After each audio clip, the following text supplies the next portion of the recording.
নবী ইউনুস আলাইহি ওয়াসাল্লাম যখন নিনেবার মানুষদের ত্যাগ করে চলে গেলেন, তখন তিনি সমুদ্রের দিকে রওনা হলেন। তিনি একটি জাহাজে চড়ে বসেন, যা গভীর সমুদ্রে চলতে থাকে। কিন্তু এখানেই শুরু হয় এক অলৌকিক ও ভয়ঙ্কর ঘটনা। জাহাজটি যখন সমুদ্রে ছিল, তখন হঠাৎ ভয়ঙ্কর ঝড় শুরু হয়। ঢেউ এতটাই উঁচু হয়ে ওঠে যে জাহাজের লোকেরা ভয়ে আতঙ্কিত হয়ে পড়ে। তারা বুঝতে পারে এটি কোনো সাধারণ ঝড় নয়, বরং এটি কোনো পাপের কারণে এসেছে। তখনকার নিয়ম অনুযায়ী যদি কোনো জাহাজ ঝড়ের কবলে পড়ে, তাহলে বোঝা কমাতে কিছু লোককে সাগরে ফেলে দেওয়া হতো।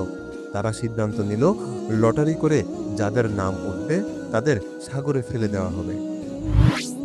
প্রথমবার লটারি হলো, নাম উঠল নবী ইউনুস আলাইহি ওয়াসাল্লামের।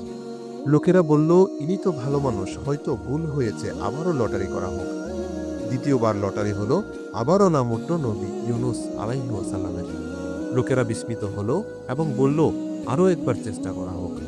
তৃতীয়বার লটারি হলো, তখনও নাম উঠল নবী ইউনুস আলাইহি ওয়াসাল্লামের।